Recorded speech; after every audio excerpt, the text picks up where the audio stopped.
অপরূপ সুন্দরবনের গভীরে ছুটে বেড়াচ্ছে চিত্রা হরিণ।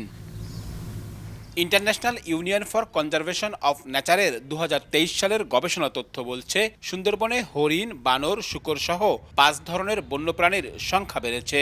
তবে আশঙ্কার কথা, সাম্প্রতিক সময়ে বেড়েছে হরিণ শিকার বা পাচারও। সুন্দরবনের ভেতরে ফাঁদ দিয়ে হরিণ শিকার এখন অনেকটা স্বাভাবিক ব্যাপার হয়ে দাঁড়িয়েছে।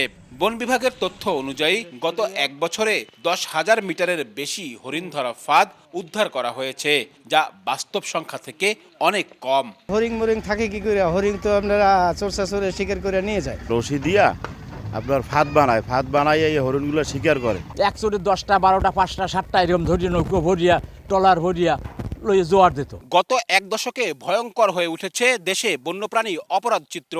বন্যপ্রাণী অপরাধ দমন ইউনিটের তথ্য বলছে, এই সময়ে গড়ে প্রতি বছর ৪,০০০-এরও বেশি বন্যপ্রাণী পাচার বা শিকার হয়েছে, যার মধ্যে সর্বোচ্চ ৩৫% বিভিন্ন প্রজাতির পাখি আর ২৮% স্তন্যপায়ী প্রাণী।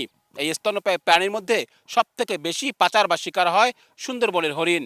বিশেষজ্ঞরা বলছেন, বাঘের খাদ্য হিসেবে বিবেচিত হরিণ শিকার এখনই প্রতিরোধ করা না গেলে সুন্দরবনের খাদ্য শৃঙ্খল নষ্ট হবে, যা পুরো সুন্দরবনের ইকোসিস্টেমের উপর প্রভাব ফেলবে।